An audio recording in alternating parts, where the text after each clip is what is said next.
Murder, mutilation, mayhem, and a crazy amount of gore is what lies within the game world of the third-person shark action RPG-like game Maneater. Maneater is a breath of fresh air in the proverbial sea of video games, which is chock full of the same old tired gaming formulas, like shooters, RPGs, walking simulators, and remakes. While this breath of fresh air is nice and certainly refreshing, you'll still find yourself choking on some other gaming trends like that of poor game design, wonky camera angles, repeated mission structures, and HUD overload. Maneater is a straightforward game with a story that plays out like a reality show during Shark Week. You play as a shark where your only goal is to eat and destroy everything in sight while avoiding death by anything that is a predator, which is pretty much everything in the game. You'll fight small sharks to orcas and even elite hunters in the form of boss fights, which are nothing spectacular and can easily be beaten if you progress through the game properly.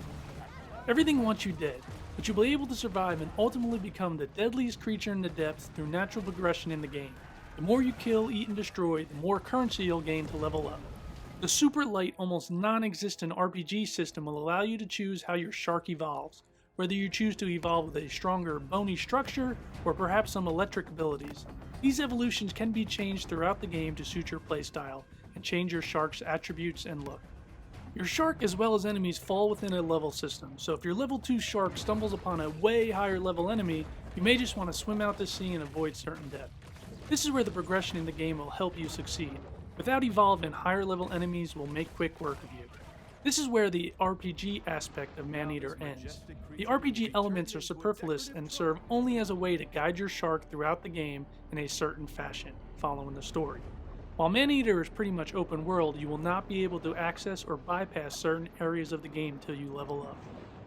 The game world is a fun and interesting one to explore, with many different areas with distinct looks, enemies, and collectibles to find.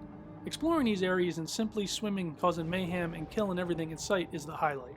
Mission structures lack any imagination and are repeated within each region. Kill 10 of these fish or kill 10 humans is pretty much the entirety of the mission structure of Maneater. Kill enough and a GTA-style wanted system will eventually deploy the hunters, which have incredible accuracy shooting through water, yet are easily taken down if you are leveling up accordingly. Raise your wanted level up enough and an elite hunter will try and take you down. The gameplay loop of exploring, completing missions to progress, and continuing on with the story will take about 15 hours to 100% complete, and of course players' mileage will vary depending on their eagerness to explore every nook and cranny using your sonar ability and kill to obtain all evolutions. Exploring in Maneater is the highlight. Swimming feels nice, responsive, although a bit slow till you upgrade. The controls feel right and tight, and in a game where you can move 360 degrees, this is a must. The game handles transitions from swimming forward to straight up or down very well. Although you will eventually obtain power moves, you have very few moves in your arsenal throughout the game besides a tail whip, evade, and simply chomping. And because of the RPG level system in the game, fighting feels like a button masher more than anything else. This isn't a game where skill or correctly choosing a loadout can get you any further in the game. Fights end up being nothing more than a crazy button mashing fest as you try to control the camera and stay focused on your enemy while chomping them as much as you can. This is where Maneater begins to slowly fall apart. Combat feels satisfying when you can stalk and devour unsuspecting victims, but when a fight occurs, your success rate seems to depend on how good you are focusing the camera on your prey, and multiple enemies add to the difficulty. This difficulty spike is the result of a lack of camera lock-on system, and due to the sheer amount of crap on the screen. HUD overload distracts the eye from what we all came to see, glorious dismemberment and blood in the water. There are no options to turn off any of the HUD. Graphically, Maneater feels like a budget title, which it is, and while it isn't the worst looking game, it lacks the high-def detail of this generation of games that we have become accustomed to. 4K support would have definitely been nice, and although I didn't encounter any magical graphical hiccups, the game did crash to the home screen for me a couple of times. Maneater gets a 7.0 and a buy now. It feels priced right at $40 with hours of shark-chomping mayhem to be had.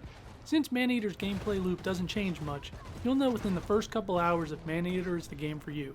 For me, I had a fun time exploring the areas for collectibles and Easter eggs more than anything else, and can forgive the janky camera, overload of HUD elements, and flawed RPG system. So remember, if you liked the review, be sure to subscribe and give me a thumbs up. Until next time, keep on gaming.